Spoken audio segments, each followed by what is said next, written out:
Hello friends, welcome to my YouTube channel nursing solutions. तो आज की वीडियो में हम जीएमसीएच और नॉर्सेट 2022 से रिलेटेड कुछ इम्पोर्टेंट नर्सिंग क्वेश्चंस हैं जो डिस्कस करेंगे। तो आज की वीडियो हम स्टार्ट करते हैं। तो हमारा पहला क्वेश्चन है, miss Anita ask the nurse when she can start eating after surgery, what is the most appropriate response by the nurse. And इसके ऑप्शंस क्या क्या हैं?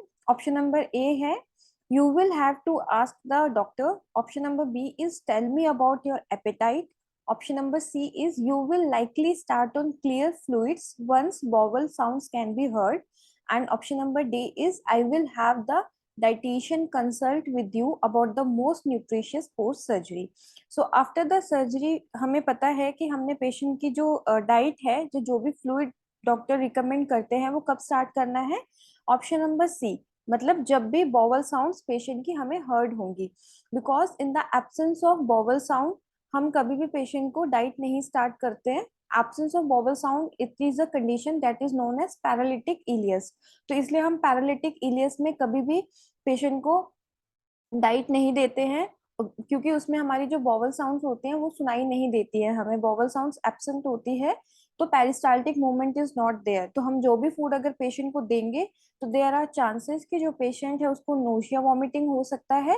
और due to the absence of bowel sound जो हमारा फूड है वो आगे पुश नहीं होगा और वहीं पे इंटेस्टाइन में इकट्ठा होगा, जिसकी वजह से इंटेस्टाइनल ऑब्स्ट्रक्शन भी हो सकती है। तो इसलिए हमने after surgery bowel sound check करना है। एंड जब भी हम नर्सिंग राउंड्स करते हैं mainly in the surgery wards, हमें पता है कि डॉक्टर हमेशा राउंड के टाइम आफ्टर सर्जरी पेशेंट से पूछते हैं कि आपने गैस पास की, फ्लैटस पास किया है, या आप और या तो सिस्टर से पूछते हैं कि आपने बॉवल साउंड देखा पेशेंट का आ गया। तो यही रीजन है, इसलिए ये चीजें पूछी जाती हैं। और आफ्टर सर्जरी हमेशा जब भी हमने पेशेंट को सिप्स ऑफ वाटर देना है तो उससे पहले हमने पेशेंट का गैग रिफ्लेक्स चेक करना है, ताकि पेशेंट एस्पिरेट ना कर सके। तो इसीलिए गैग रिफ्लेक्स चेक करना और बॉवल साउंड चेक करना ये हमारी दो मोस्ट पोस्ट ऑपरेटिव रिस्पॉन्सिबिलिटीज होती हैं। Now the next question is, राष्ट्रीय बाल स्वास्थ्य कार्यक्रम is a new initiative aiming at early identification and early intervention for children from birth to 18 years to cover 4 Ds, which are तो इसमें हमारे options हैं। Option number A is defected birth, deficiencies, diseases, development delay including disability. Option number B is drug abuse, deficiencies, developmental delay including disability and defected birth. Option number C is deformities, developmental delay including disability, deficiencies and drug abuse. And option number D is diarrhea, diseases, developmental delay including disability, defected birth and diarrheal diseases. So जो हमारा राष्ट्रीय बाल स्वास्थ्य कार्यक्रम है, ये question last year 2019 में GMCH में आया था। एंड इसका जो करेक्ट आंसर है that is option number A, that is defected birth, deficiencies, diseases, developmental delay including disability. तो इन 4 Ds का ये मतलब है, जिसमें कि जो बच्चे 0 से 18 ईयर्स के हैं उन सबको हम स्क्रीन करते हैं फॉर दीज डीज। एंड अगर किसी में भी इस तरीके की कोई भी प्रॉब्लम प्रेजेंट है तो हमने अर्ली इंटरवेंशन के लिए बच्चे को सेंड करना है। और जो राष्ट्रीय बाल स्वास्थ्य कार्यक्रम है, दिस प्रोग्राम वाज स्टार्टेड और implemented in February 2013।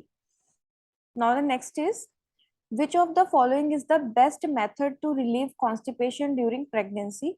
And the options are laying flat on back while sleeping. Option number B is decrease the intake of vegetable and fruits. Option number C is reduction of iron intake by half. And option number D is taking a mild over the counter laxative. So during pregnancy हमें पता है कि constipation एक common issue है, because जो हमारा gravid uterus है, मतलब फीटस यूट्रस के अंदर अंदर है, यूट्रस का साइज इंक्रीज हो रहा है, तो उसकी वजह से क्या है, due to the pressure on the intestine mother को कॉन्स्टिपेशन हो सकती है। और सेकेंड थिंग है कि मदर आयरन भी लेती है, तो आयरन टैबलेट की वजह से भी जो है कॉन्स्टिपेशन एक उसका साइड इफेक्ट है। तो इसमें हमने मदर को क्या बोलना है? द ऑप्शन, इसमें जो हमारा करेक्ट आंसर है that is option number B, that we will advise the mother कि उन्होंने अपने वेजिटेबल और फ्रूट्स का इंटेक ज्यादा करना है। बिकॉज वेजिटेबल एंड फ्रूट्स जो होते हैं वो हमारे फाइबर रिच डाइट है। फाइबर रिच डाइट है तो फाइबर जो है वो कॉन्स्टिपेशन को प्रिवेंट करने में हेल्प करेगा। ऑप्शन नंबर ए रॉन्ग है। मदर को कभी नहीं कहना कि फ्लैट जो सुपाइन पोजीशन में लेटना है। हमेशा हम मदर को एजुकेट करते हैं कि लेफ्ट लेटरल पोजीशन में लेटना है, ताकि अगर मदर सुपाइन पोजीशन में सीधा लेटेगी तो उसकी वजह से ग्रेविड यूट्रस पे का जो है there will be the uteroplacental insufficiency, तो प्लासेंटा को ब्लड फ्लो प्रॉपर नहीं मिलेगा और बच्चे को जो है ऑक्सीजन प्रॉपर नहीं मिलेगी। तो इसलिए हम मदर को बोलते हैं कि लेफ्ट लेटरल पोजीशन में लेटना है। सेकेंड, आयरन इनटेक कभी भी हाफ नहीं करना, बिकॉज इन द प्रेगनेंसी हमारा जो मदर है उसको अनीमिया होने के चांसेस इंक्रीज हो जाते हैं। तो इसलिए हम मदर को पहले से ही प्रोफिलेक्टिक ट्रीटमेंट देते हैं, जिसमें कि मदर ने वन टाइम आयरन टैबलेट लेनी है, जिसमें कि 100 mg हमारा आयरन होता है एंड 500 माइक्रोग्राम हमारा फॉलिक एसिड होता है। तो मदर को बोलना है कि जिस तरीके से डॉक्टर ने बोला है उसी तरीके से आयरन को कंटिन्यू रखना है और हमेशा लेना है टाइमली। कभी भी प्रेगनेंसी में हम ओवर द काउंटर मेडिकेशन नहीं लेते हैं, तो इसलिए हमारा ऑप्शन नंबर बी जो है वो राइट आंसर है। Now the next is 4-year-old female child suffered severe burn in a house fire. How will you examine the extent of her burn? And the options are by using Parkland formula. Option number B is using Hartmann's formula. Option number C is by using Lund and Browder formula. And option number D is by using the rule of 10। सो हमें पता है कि इन case of burn हम क्या use करते हैं, हम rule of 9 use करते हैं। रूल ऑफ 10 कोई हमारा रूल नहीं है for assessing the total burn body surface area.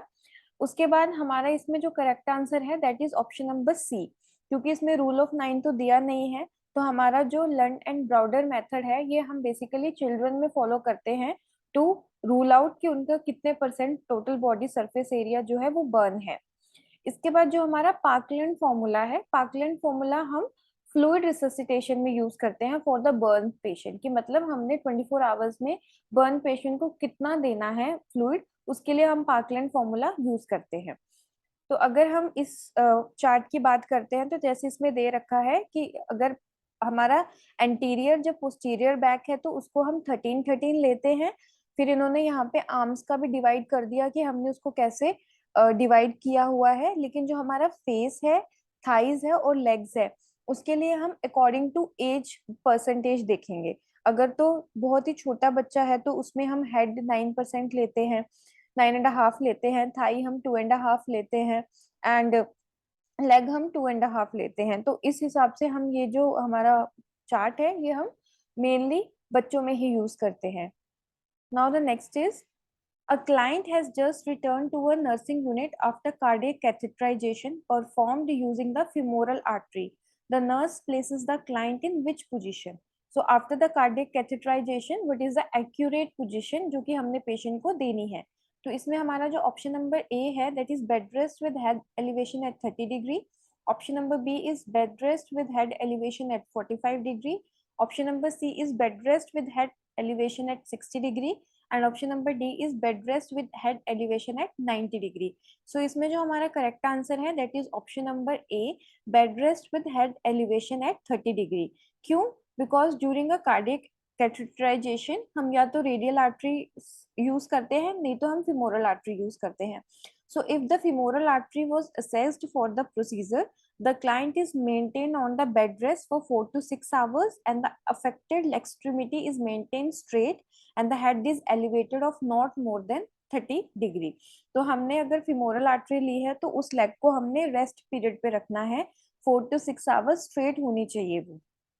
Now the next is which type of client would benefit the most from an elevated head of the bed position? मतलब कौन सी position, कौन सी patient है जिसको कि अगर हम बेड उसका elevate करते हैं तो वो पोजीशन उसके लिए बेनिफिट रहेगी।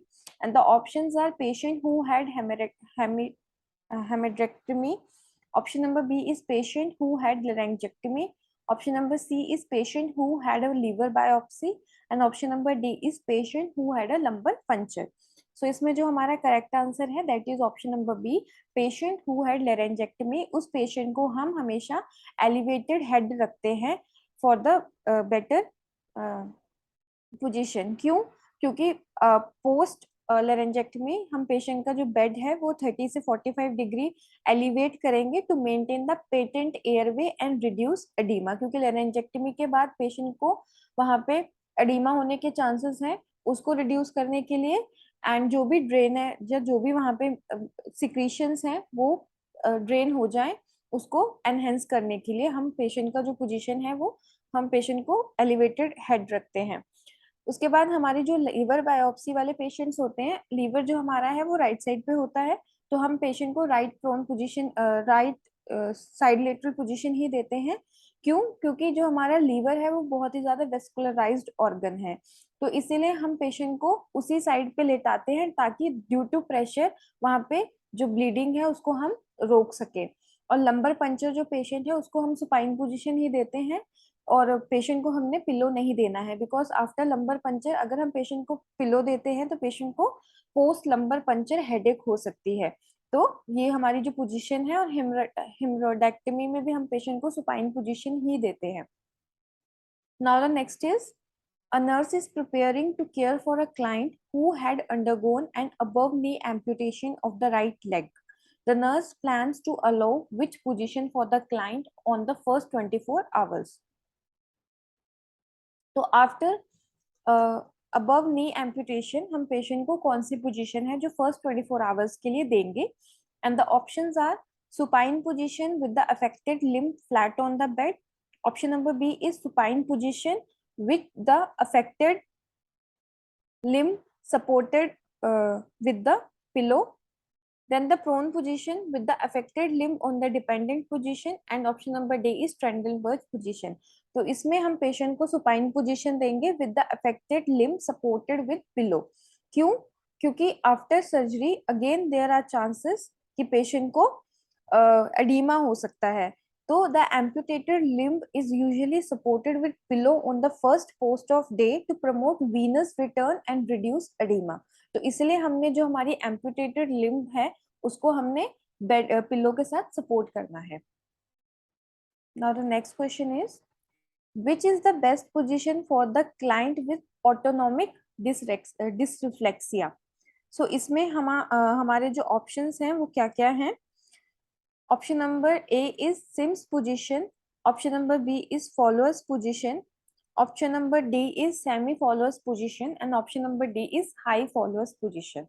So सबसे पहले कि हमारा autonomic dysreflexia होता क्या है? Autonomic dysreflexia is an abnormal overreaction of the involuntary nervous system. मतलब जो हमारा involuntary nervous system हमारा कौन सा है? Autonomic nervous system. तो जब उसका एबनॉर्मल ओवर रिएक्शन होता है तो उस कंडीशन को हम ऑटोनॉमिक डिसरिफ्लेक्सिया कहते हैं। एंड इसमें क्या होगा? ऑटोनॉमिक सिस्टम क्या है? जो हमारे हार्ट को, ब्लड प्रेशर को, ब्रीदिंग को मेंटेन करता है। तो जब हमारा autonomic nervous system over react हो रहा है तो there will be the change in the heart rate, excessive sweating will be there and high blood pressure. तो उस कंडीशन को हम बोलते हैं ऑटोनॉमिक डिसरिफ्लेक्सिया।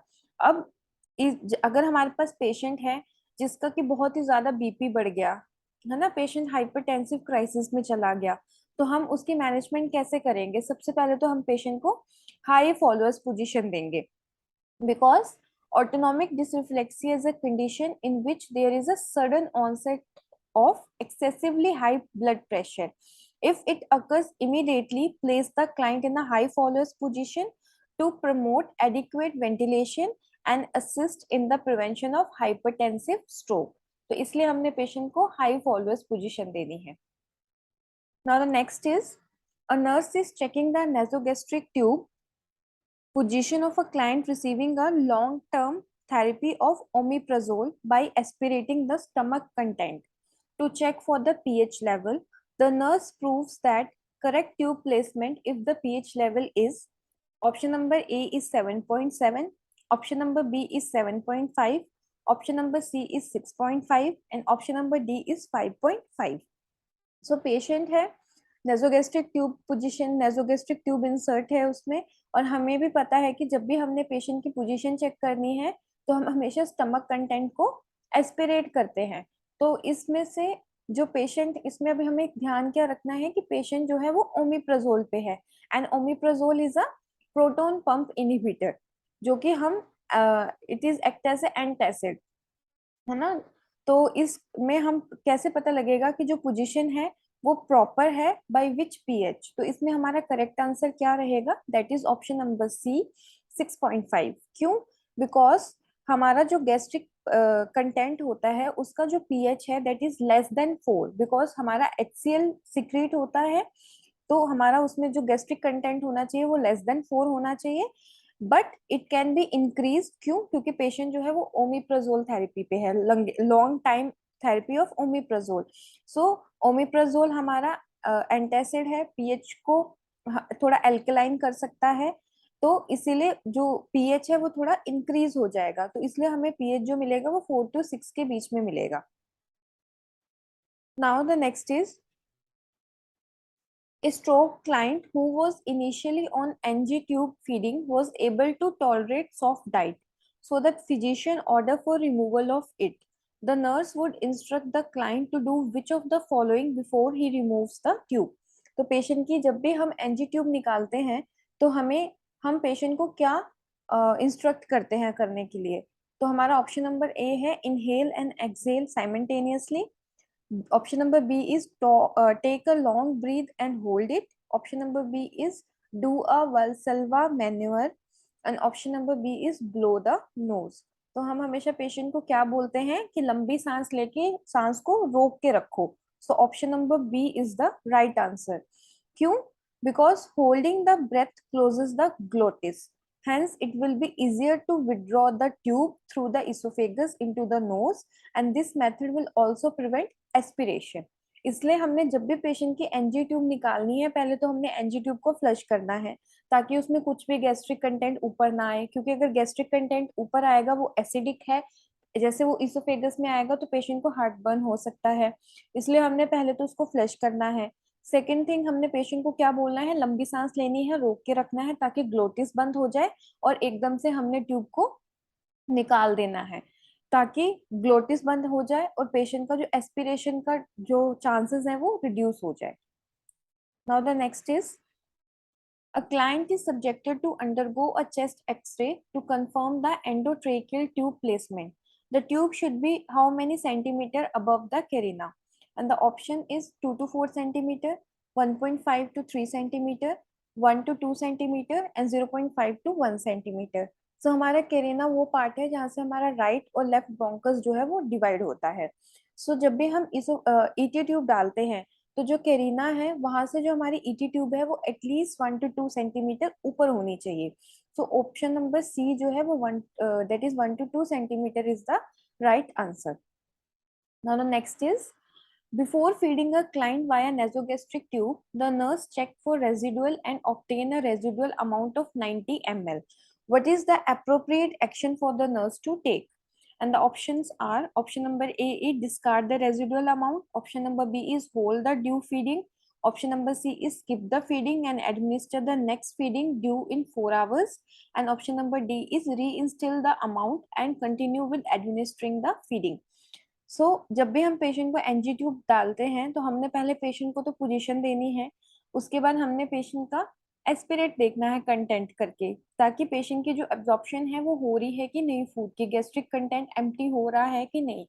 तो अगर हमारा residual flow more than 100 ml होता है तो तब हम हमारी जो नेक्स्ट फीडिंग होती है उसको हम विद होल्ड कर लेते हैं। बट इसमें बोला है कि जो फीडिंग रेजिडुअल अमाउंट है that is 90 ml, that is less then 100 ml। तो इसमें option number D is the right answer कि हमने री इंस्टॉल करनी है उस अमाउंट को, और जो हमारी नेक्स्ट फीडिंग है उसको हमने कंटिन्यू करना है। Now the next is, the client with Alzheimer's disease is being assisted with activities of daily living. When the nurse notes that the client uses her toothbrush to brush her hair, the nurse is aware that the client is exhibiting, and the options are agnosia, apraxia, anomnia और aphasia। मतलब कि patient जो है toothbrush को use कर रहा है for brush her hair, तो उस कंडीशन को हम क्या बोलते हैं? उस कंडीशन को हम बोलते हैं apraxia. Now what is apraxia? Apraxia is the inability to use object appropriately, मतलब कि जिस ऑब्जेक्ट को जिस काम के लिए यूज करना चाहिए, जब हम उस काम के लिए उसको नहीं यूज करते, किसी और चीज के लिए यूज करते हैं, तो that is known as apraxia. Means कि जो टूथब्रश है वो ब्रशिंग के लिए यूज होता है, लेकिन यहाँ पे जो क्लाइंट है वो ब्रशिंग की जगह उसको हेयर्स को ब्रश करने के लिए यूज कर रहा है। Now the next is agnosia. Agnosia is the loss of sensory comprehension. Option number then the anomia is the inability to find words, and option जो हमारा एफेजिया है, एफेजिया क्या है? It is the inability to speak और understand. Now the next is the 6-month-old client with a ventral septal defect is receiving digitalis for regulation of his heart rate. Which finding should be reported to the doctor? And the options are blood pressure of 126 by 80. Option number B is blood glucose of 110 mg per deciliter. Option number C is heart rate of 60 beats per minute. Option number D is respiratory rate of 30 per minute. So digitalis it is a cardiac glycosidase, जिसमें कि हमारा digoxin आता है। और जब भी हम patient को डिजॉक्सिन देते हैं, जो सबसे मेन नर्सिंग रिस्पॉन्सिबिलिटी होती है वो होती है to check the proper heart rate of the patient, है ना। हमने 1 मिनट एपिकल पल्स जो है वो चेक करनी होती है पेशेंट की। अगर एडल्ट में it is less than 60 beats per minute, तो हम हमारी जो डिजॉक्सिन है उसको विद होल्ड कर देते हैं, हमने नहीं देनी है। और जो ब्रेडिकार्डिया है, it is one of the main side effect of digitalis. So इस in case of 6-month-old child, क्योंकि बच्चा 6 महीने का है, हमें भी पता है कि 6 महीने का जो बच्चा है उसकी जो हार्ट रेट है वो अडल्ट से बहुत ज्यादा होती है। सो इसमें जो हमारा ऑप्शन रहेगा that is option number C, heart rate of 60 beats per minute पे हमने रिपोर्ट करना है डॉक्टर को। लेकिन हमने विद होल्ड कब करनी है? अगर बच्चे की जो हार्ट रेट है if it is below 100 beats per minute, तो हमने जो डोज है वो हेल्ड करनी है, विद हेल्ड करनी है, हमने पेशेंट को नहीं देनी है। Now the next is the client admitted with angina is given a prescription for nitroglycerin. The client should be instructed to replenish the supply every 3 months. Option number B is take one every 15 minutes if pain occur. Option number C is leave the medication in the brown bottle. And option number D is crush the medication and take with water. So nitroglycerine है, patient ले रहा है, तो उसके लिए कौन सी जो client instruction है जो कि सही है? सो इसमें option number C is the right answer, that is leave the medication in the brown bottle. क्यों? Because nitroglycerine should be kept in brown bottle because of its instability and tendency to become less potent when exposed to air, light or water. तो इसलिए हमने हमेशा इसको black bottle या brown bottle में रखना है। Second, it should be the replenish, जो सप्लाई है वो एवरी 6 मंथ करनी चाहिए। एंड आफ्टर एवरी 5 मिनट, मतलब पेशेंट है, अगर 5 मिनट के बाद उसकी पेन नहीं ठीक हो रही है तो 15 मिनट्स का गैप नहीं रखना है, 5 मिनट्स का गैप रखना है। एंड कभी भी हमें नाइट्रोग्लिसरीन को क्रश नहीं करना है, बिकॉज इसको हम सब लिंगुअली लेते हैं, तो बिलो द टंग लेते हैं, तो इसलिए हमने इसको कभी भी क्रश नहीं करना और वाटर के साथ नहीं लेना है। Now the next is the client with dementia is experiencing confusion late in the afternoon and before bedtime. The nurse is aware that the client is experiencing what is known as, and the options are chronic fatigue syndrome. Option number B is normal aging. Option number C is sundowning, and option number D is delusion. So जो हमारे पास patients होते हैं जिनको dementia होता है, delirium होता है, या एल्जाइमर्स होता है, तो उनमें क्या होता है कि जैसे जैसे सन सेट होता है, जैसे जैसे इवनिंग पास आती है, पेशेंट को क्या होता है कि कंफ्यूजन होने लगती है, तो that confusion is known as sundowning. Option number C is the correct answer. ऐसा क्यों होता है? Because in case of dementia, delirium and Alzheimer's, जो हमारी कार्डियल रिदम है, that is wake and sleep cycle, वो इनका ठीक नहीं होता है, अफेक्टेड होता है, तो उसकी वजह से जैसे जैसे शाम होगी वैसे वैसे जो पेशेंट है वो ज्यादा कंफ्यूज्ड होगा, इरिटेबल होगा, so that condition is known as sundowning condition. Now the next is the client is admitted with left sided congestive heart failure. In assessing the client for edema, the nurse should check the, and the options are feet, neck, hands or sacrum. So in case of left sided cardiac congestive failure हम patient की neck के लिए check करेंगे, तो option number B is the right answer, because neck में हमारी jugular vein है।